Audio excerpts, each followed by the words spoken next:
programs for people, who need help in the community. And a student said no one would ever say that here, even though they might think it, because you're just not supposed to say that.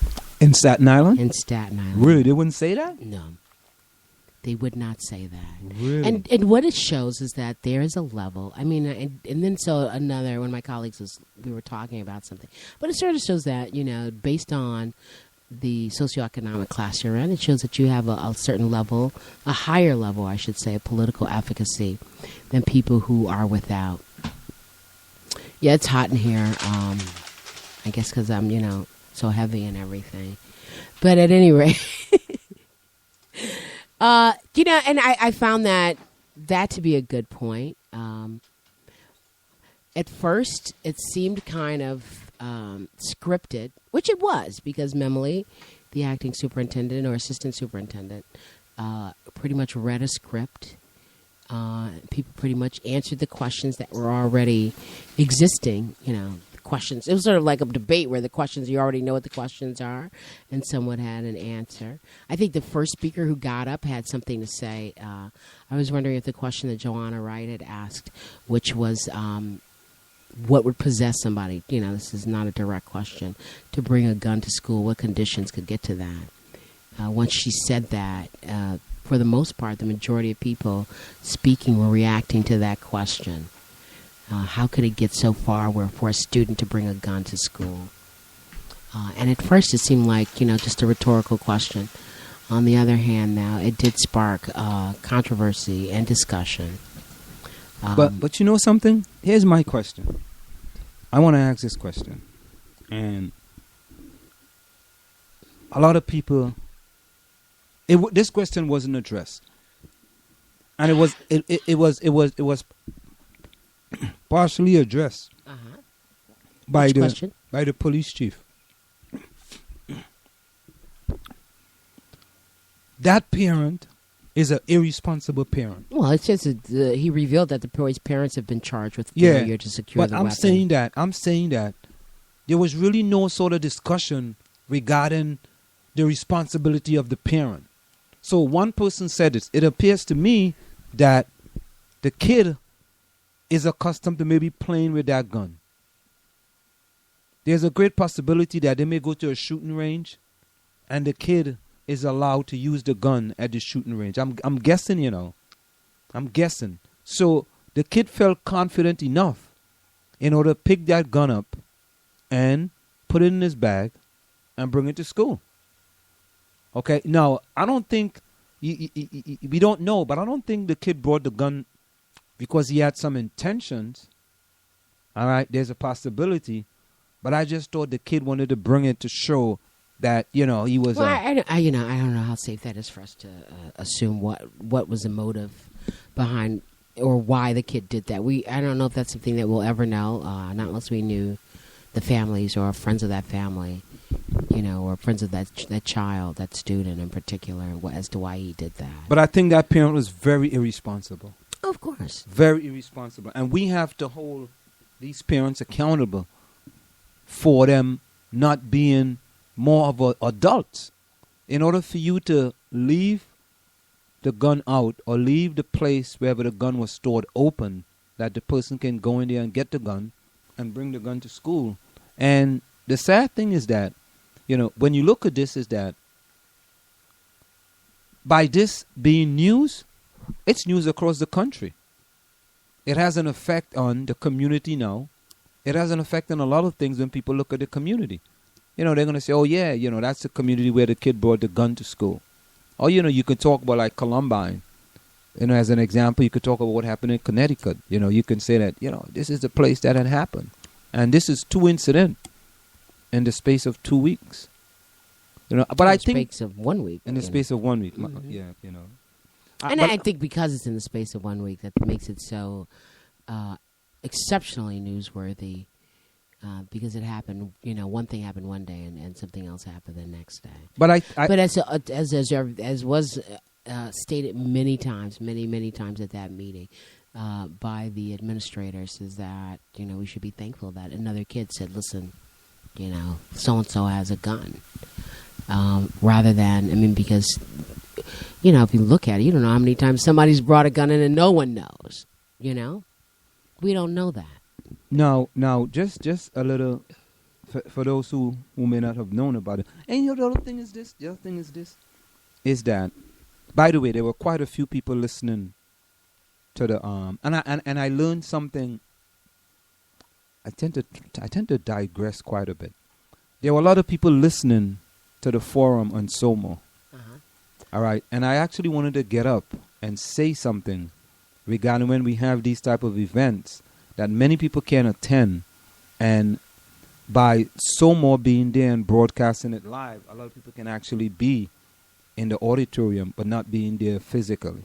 Well, what I noticed is that the microphone should have probably been up next to a speaker rather than, because I don't know if you listened to the audio when I got in the car and listened to the audio. Luckily, I got to my car right before it started pouring rain. And I'm listening. Like, you couldn't hear a lot of the participants in the audience that clearly, so they weren't that audible. All the people on the stage or DS or whatever, they were quite clear, but some of the questions weren't clear, and I understood some of the questions because I had heard them from in being in the audience or out in the hallway. So that's a good point. I think what I have to get is an extension. Because I saw a lot, with the news people. Yeah, you put it up to the speaker and you can get it, so I have to get two extension for or maybe there was just one big extension and everybody just put their stuff on. That's what it is. That's what it is. But then again, when that person leaves, it goes with them. Yeah. So I think that's a great point. But also another point that I kind of got out of that too is that I have to plug in a battery to my phone when we are doing those live broadcasts. Why did it die out? Yeah, because what happens is that it seemed to drink a lot of the battery. Because the battery was full. And at like an hour and 80 minutes, on hour and 80 minutes. So that's 2 hours and 20 minutes. 2 hours and 20 minutes. 2 hours and 20 minutes. It just went dead. Because, you couldn't hear the rest of it. Oh, wow. So you have to figure out some but get the technology. But I also sent Joanna Wright an email indicating to her that I hear they talking about communication. The Board of Ed needs to decide. Maybe they can have a program, talk with the Board of Education once a week on Somo. So whereas that people can interact with the Board of Education, not just on their once a month monthly meeting, and they can talk about things that, that give the public information. And the same thing we can do with the... Well, it's not like these things... I remember at one point, a couple of years ago, they tried to do this, go from school to school, so every week a board meeting would be held in a different location. One week... But this is different, though, in that people don't have to leave their house. They don't have to leave their house. Speaking, Yeah, I'm speaking... You don't have to leave your house in order to listen. Or you don't have to leave your house in order to... If you have a question... You can either email the question, you can either text the question, or you can call in with your question. Or you can interact on Facebook if you have, you could go on Facebook and ask your question. If you're coming home on the train, you can listen to it. And if you have a question, you can call in right there on the train. So I think that's a mode of communication that the Board of Ed, it will be. I sent Joanna an email, a text, the same night, because they were talking about communication. And I also spoke to the organization called the South Orange Maplewood Parents for Education. Yeah, I saw that. I also spoke to Melissa, yeah. Right? Melissa. And to tell them, listen, you guys need to think about having a once a week program as well, on Somo. Well, for whatever it's worth, well, we'll talk about that. And we can get the parents of African descent as well, to have a program as well. So what it is that, you see, the thing about it is that a lot of people can't come to these forums, right? A lot of people have opinions or have things, and the outlet is Maplewood Online. I mean, we also have a forum on Somo. Just as how Maplewood Online has a forum, we have a forum on Somo as well. But Maplewood Online is more known for... Well, again, it's all about community building and exactly what community you're interested in building. Well, I'm interested in on Maplewood Online, you have a lot of... You can you can really control the rumors on Maplewood Online. But you could sort of control the discussion, and on Soma we can control discussion. I can't control the discussion in a forum, unless you have someone looking at everything that's posted, and you can basically tell some people that, I'm not going to put that up. It's like on Facebook, if you put something up, they have a lot of admins, and they look at your post. If they think your post is not in line with that page, they wouldn't put your post up, or they will delete it. That could also happen. So I think we are on the track, to some good things. And I want to compliment the Board of Education, for being proactive and calling this forum sooner rather than later. Mm-hmm. I think this is the first time really that we had an incident in South Orange and Maplewood where they call a forum like that, where you had about 8 people on the dais, dealing with the issue at hand. And I think that's a step in the right direction. I mean, there was the article in the Village News that says Maplewood Middle School students obtained gun from home. A Maplewood Middle School 7th grader who was taken into custody on June 3rd after a code red lockdown at the school obtained a handgun he brought to school at home. Maplewood Mayor Vic DeLuca revealed that piece of information at a town hall on school safety on Monday night at the Maplewood Middle School. Maplewood Police Chief Robert Cimino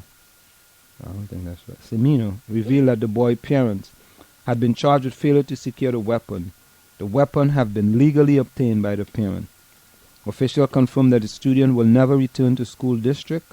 However, a Columbia High School student who brought an airsoft gun, not considered by law as a firearm, and a kitchen-style knife to school on Thursday could be reinstated after 1 year. Regarding the MMS student, Cimino said the police were impeded in their investigation and that they could not compel a child to talk without the consent of a parent.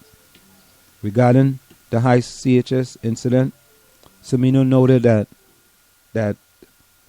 while an airsoft gun is not a firearm, it is grossly inappropriate to bring one to school and to create a dangerous situation because people think it's real. So, yeah, but thanks for recapping what the whole incident was about. There are two things that really, a couple of comments that really stood out, and it's interesting that the writer here on the Village Green also picked up on those things. He said some parents complain that their kids have been suspended themselves as being victims of bullies. The first speaker, a graduate of MMS and Columbia High School, spoke about the loss of programs that engaged at-risk students and paired them with teachers or mentors. And a current senior at Columbia questioned how the staff at the school could connect with the majority of African-American students when the staff doesn't reflect the student body. Yeah, that was interesting. Yeah, it was very interesting. And there was a parent who suggested metal detectors, and everyone was like, people were like, no. This is what I don't understand. And we're going to go for a time check in another 3 minutes. That's what I don't understand. What's wrong with a metal detector? Because that is setting up it sets up an antagonistic attitude. How so? Wait a minute, I'm sorry. Attitude isn't the right word. It sets up an antagonistic environment in a How school. So? In addition to that, it also delays things. It delays the start of school. It delays the functioning of the school. And it sets up an atmosphere where everyone is a suspect. And I've been in places that had metal detectors. I have had to endure times when, you'll get a call or a text from your supervisor saying, we're having the metal detector thing or a search or whatever, a security thing today. It takes the students an additional 20 minutes off of the schedule for kids who are coming in. Depends on what the band device is. Once upon a time, it was you're not supposed to bring phones, and then so you got this whole altercation with kids. Why can't I have my phone? Why can't I have this? Why can't I have that? It's just a bad environment. The only place that I worked in where they searched everything, the metal detectors and all the rest of that, was at a juvenile detention facility. It's just not a good situation. It feels bad, and it is bad. And you do not. I mean, it's